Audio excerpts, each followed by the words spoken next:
First, you have some time to look at questions 1 to 6.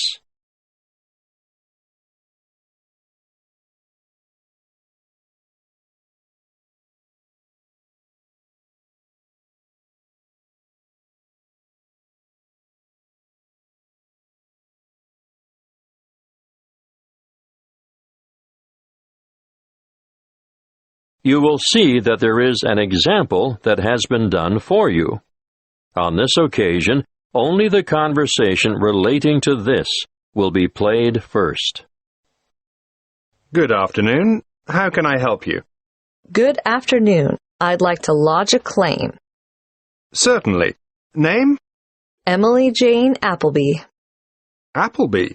That's an unusual name. Sorry, what did you say your first name was again? Emily Jane. The woman gave her first name as Emily Jane, so Emily Jane has been written in the space. Now we shall begin. You should answer the questions as you listen, because you will not hear the recording a second time. Listen carefully and answer questions 1 to 6. Good afternoon. How can I help you? Good afternoon. I'd like to lodge a claim. Certainly. Name? Emily Jane Appleby. Appleby. That's an unusual name. Sorry, what did you say your first name was again? Emily Jane. Now, Miss Appleton, could you please fill in this claim form? I've never done that before. Can you help me? Yes, of course. The first part is for the claimant's details. Where do you live? At 1 Uranga Street, Durham. How do you spell Durham? D-U-R-H-A-M. Of course, I should know that. But it's just one of those names that sounds quite different from the way you spell it. It is confusing. I've seen it spelt with 2 R's. And what's the postcode for Durham? 4105. Good. And do you work? No, not at the moment. Okay, so no work number. What about a home phone number? Yes, I can give you that. It's 7848-3762. 7848? 3762. Right. Now, this part here is for the respondent's details. Who's the respondent? The individual person, company, or business that you're claiming against. Is the claim against a landlord, tenant, trader, or driver? Well, it's a company that sells home appliances. So that's trader, then. Just a moment while I write that down. ABC Appliances, actually. Oh, now this part is really important. If the respondent is a company, you must have the company's full and correct name and registered address. I've looked it up on the internet, and it's ABC Appliances Limited. Good. If we don't get this part absolutely right, you won't have a legal claim. And their registered address? Yes, I've got that written down here. Just a minute. It's, 17 Brown Avenue. That's in Barden, isn't it? I think I know the place. My wife bought a vacuum cleaner there last month. Yes, Barden. Have you got the postcode for Barden? It's really similar to mine. Wait a moment. I'd better make sure I get it right. 4065. That's it. And what's the telephone number for ABC Appliances? Oh, 7232-4681. Good. Got that. Now, in the third part of this form, we get to the actual goods or services that are in dispute. I assume you made a purchase from them. Yes, that's right. On the 3rd of February, 2011. And did the goods have any sort of guarantee or warranty? Yes, but only for 6 months. So it was just a 6-month warranty? Yes, they offered me an extended warranty for 3 years. But I would have had to pay extra for that. Oh, I see. Before you hear the rest of the conversation, You have some time to look at questions 7 to 10.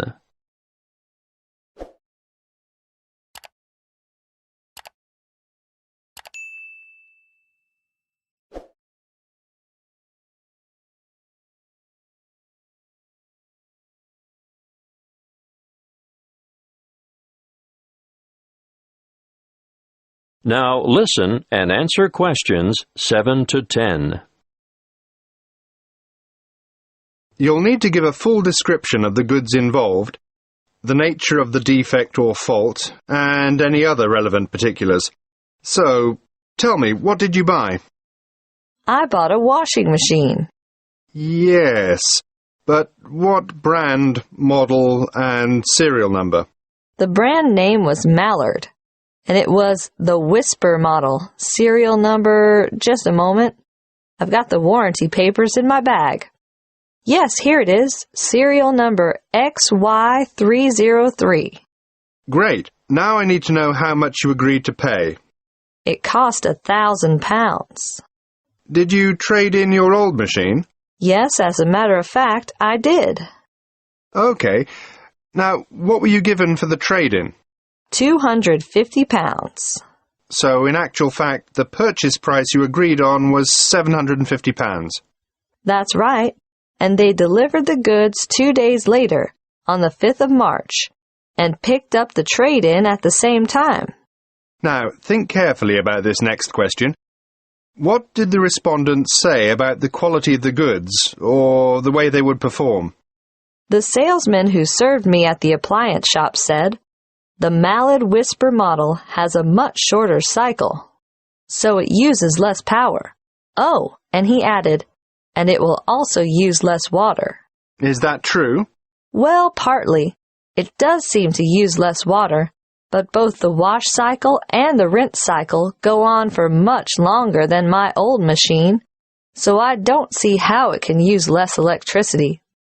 But the sales assistant also said, "This model is whisper quiet."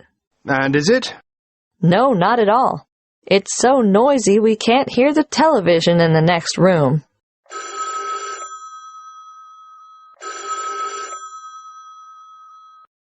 Excuse me, I have to answer that. Would you mind waiting? I'll get back to you in a minute. That is the end of Section 1. You now have half a minute to check your answers.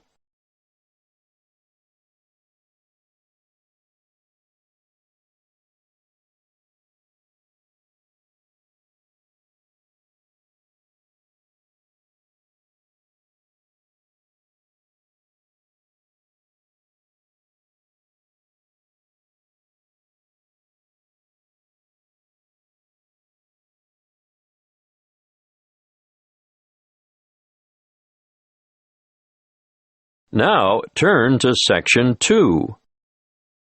Section 2. You will hear a representative from Dreamtime Tours giving information about a particular tour option. First, you have some time to look at questions 11 to 14.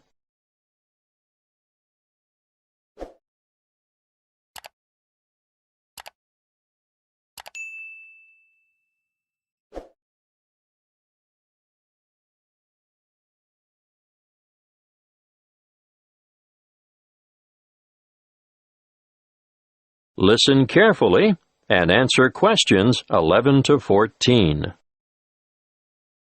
Dreamtime Tours have just the tour for you. The one I have chosen to talk to you about today is what I consider our best tour. It will take you from coast to mountain and back again. You'll spend a memorable and very comfortable day traveling in air-conditioned luxury.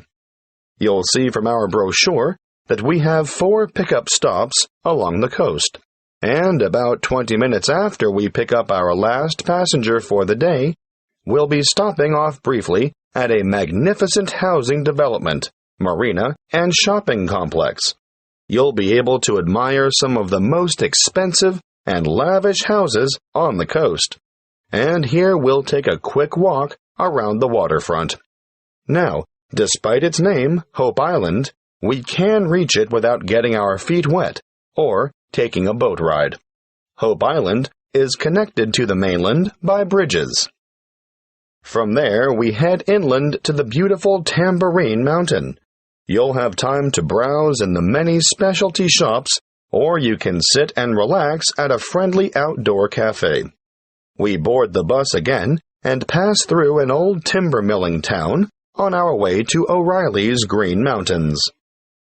Once there, you might wish to venture across the famous Treetop Walk, which is a bridge suspended in the canopy of a rainforest. Definitely not for the faint-hearted. If you're not up to the excitement of this walk, or perhaps after you've done it, why not enjoy lunch on the balcony of O'Reilly's restaurant? Before we leave, you'll have time for a stroll through the botanical gardens, or perhaps you'd like to feed the beautiful parrots and other birds. We'll supply the birdseed. From O'Reilly's, we travel to an alpaca farm for a demonstration, and of course, there'll be a photo opportunity for you with these gorgeous animals before returning to the coach for the journey back to your original departure point. Before you hear the rest of the talk, you have some time to look at questions 15 to 20.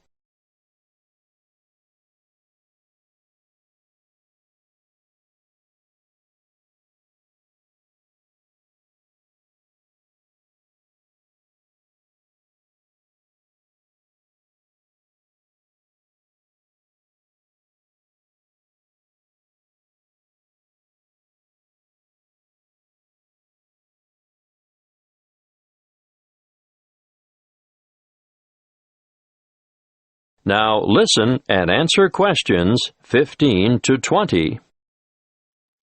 If I've persuaded any of you to sign up for this tour, take a look at our Dreamtime Tours brochure.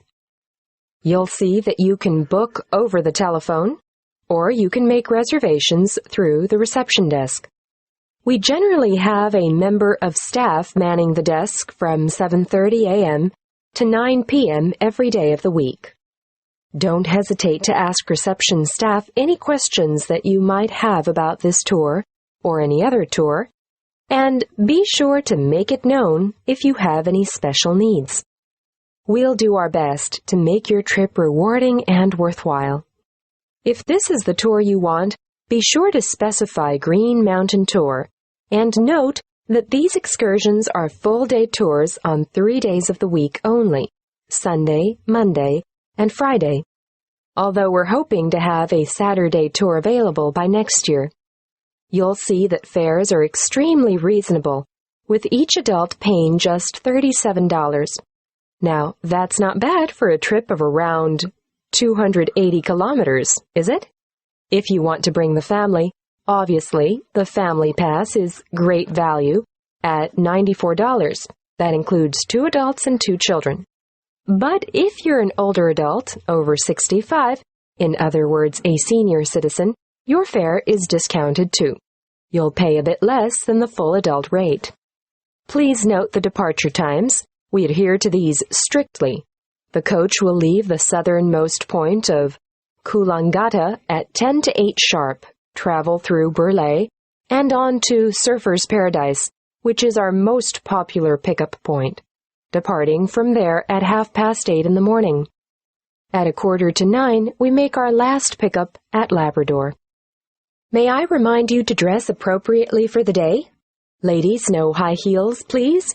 Comfortable walking shoes are what is required, and I always recommend that everyone takes a light jacket because the mountain air can be quite cool compared to the heat and humidity of the coastal regions. Oh, something else I should remind you of. The prices quoted in the brochure are just for coach travel, although we can arrange for a minibus to collect you from your accommodation and bring you to the departure point free of charge. If you want to avail yourself of this service, be sure to let the booking clerk know. You will need to bring along extra cash or a credit card to cover expenses such as optional side trips, food and drink, and, of course, entrance fees to the various attractions. Well, that's all I have time to tell you. If you have further inquiries, please use the phone number on the brochure. That is the end of Section 2. You now have half a minute to check your answers.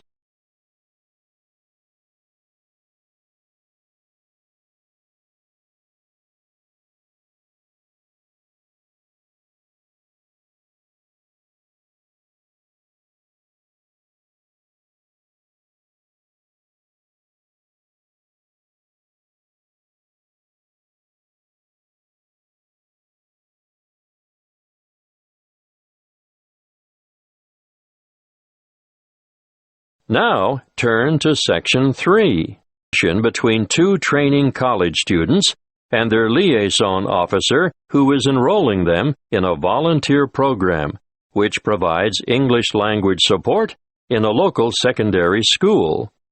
First, you have some time to look at questions 21 to 25.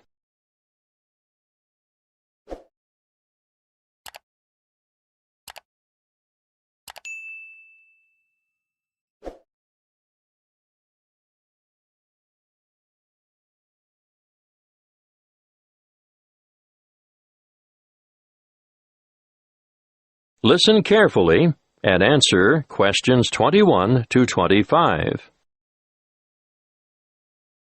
Come in and sit down, Lester.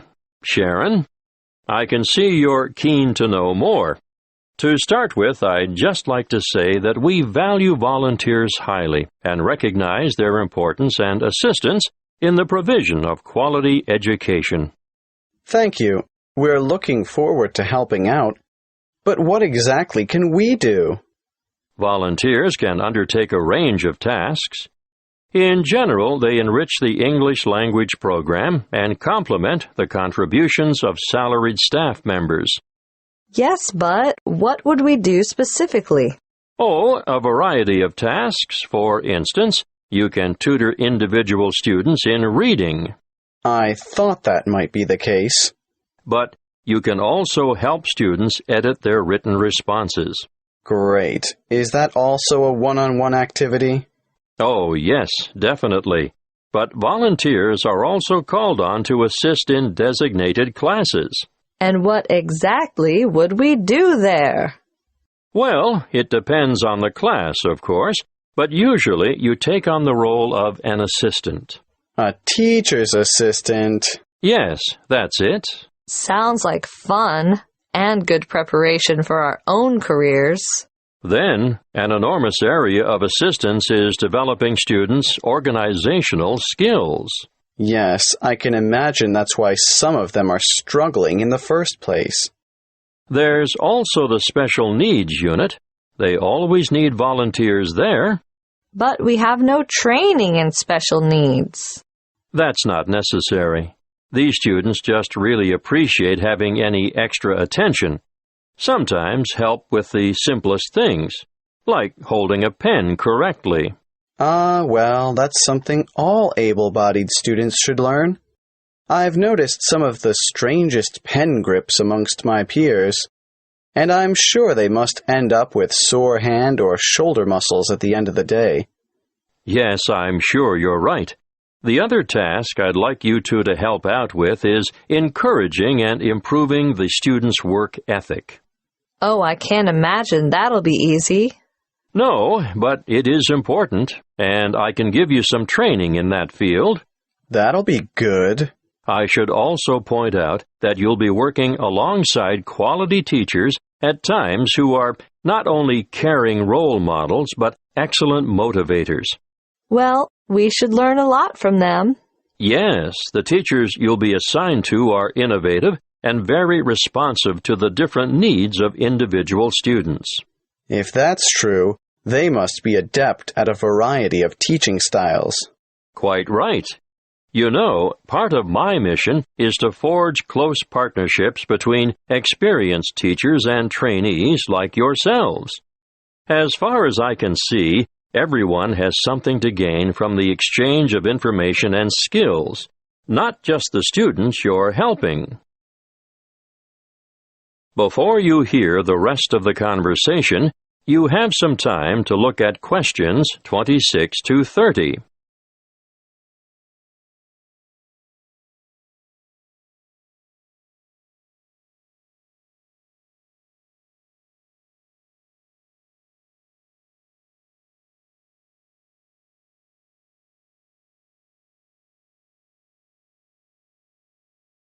Now listen and answer questions 26 to 30.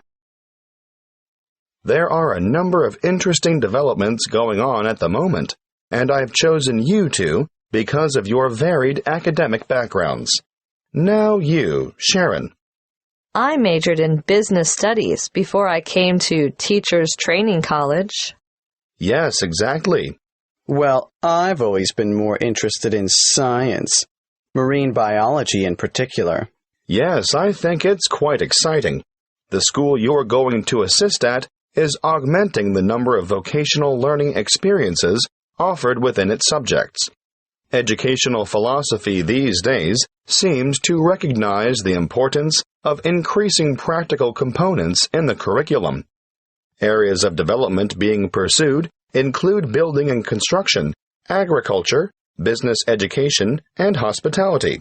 But the Marine Studies course is already well developed. Oh, now I see where we fit in. You'll find that the school has an excellent library and audio-visual collection. There are 3 computer laboratories and a special needs network with 6 stations. Ah, they are well equipped. Wait till you see their independent learning center. What's so special about their ILC? They have the most sophisticated self-learning software I've ever seen in this region of the country. Really? Uh-huh. And there's a wide number of extracurricular activities, an extensive sporting program. Oh, sport? Not my thing at all. Well, no, maybe not. But they also promote students' participation in different scholastic competitions. I'm impressed.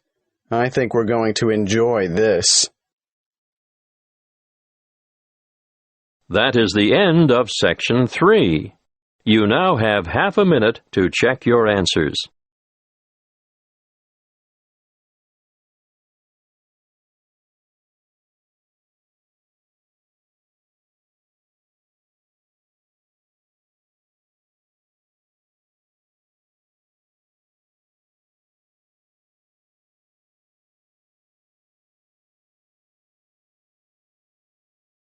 Hear a talk by a health studies lecturer on anxiety. First, you have some time to look at questions 31 to 40.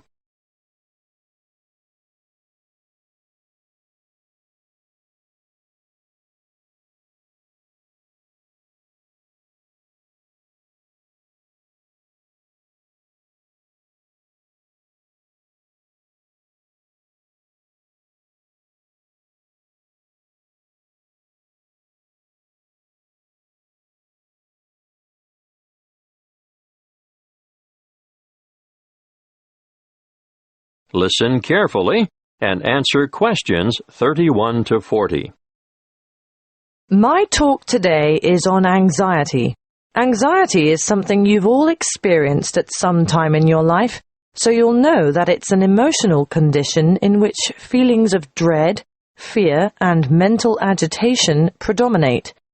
However, what we call an anxiety state or anxiety neurosis or phobic state, they all mean the same thing, is characterized by anxiety reactions far greater than those normally expected for the circumstances, and these reactions may be severe and prolonged. This is the most common form of neurosis in westernized countries. Usually, normal anxiety decreases with repeated exposure to the feared situation, whereas a neurotic anxiety tends to increase. Gradually, the person is inclined to avoid the feared situation and views it with increasing dread. Sometimes there may be an inherited tendency for this, but usually environmental issues are more important. The individual may have been a worrier throughout life, and a stressful condition, just before symptoms set in, is common. Often there is a gradual build-up of anxiety, possibly for weeks or months, before the ultimate break occurs. The precipitating cause is usually one of great significance to the patient, often related to personal events, such as bereavement, a breakup, threats to career, health, or personal integrity. What are the symptoms of phobia? Well, phobic states often develop into severe, crippling challenges that can be very difficult to overcome. The person develops a fear of certain situations. It's not uncommon to have one or more of these present at the same time. I'm going to name some frequent phobias and give you a description of their symptoms. Let's start with agoraphobia, which is when the person has an intense anxiety about venturing outside the safety of the normal home surroundings. It may be impossible for this person to ever go out alone.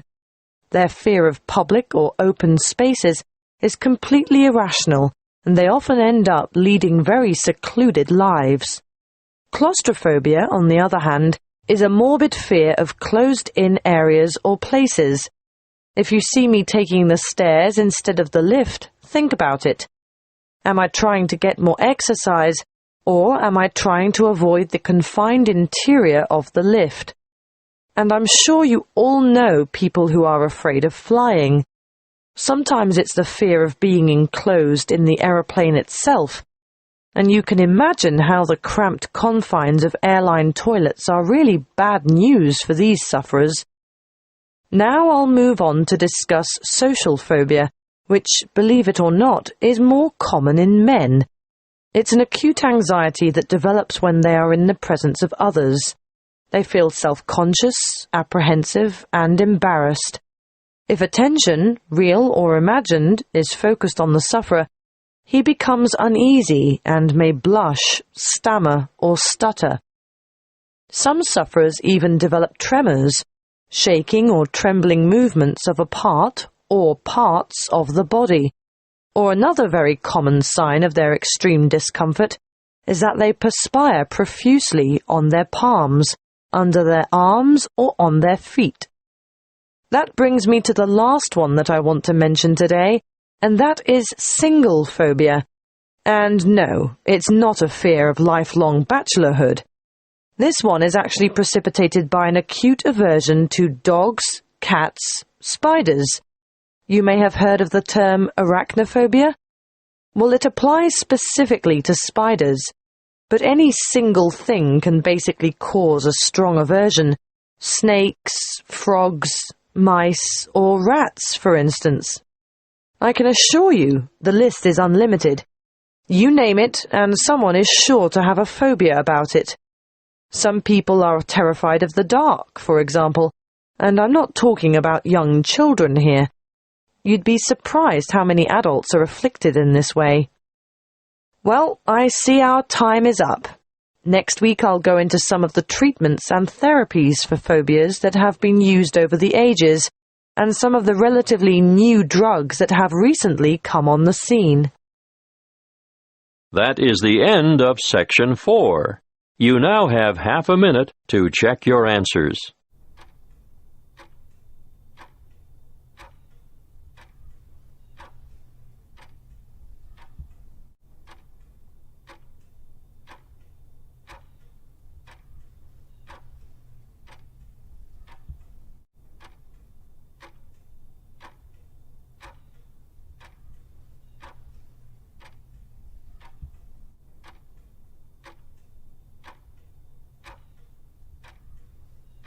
That is the end of the listening test. You now have 10 minutes to transfer your answers to the listening answer sheet.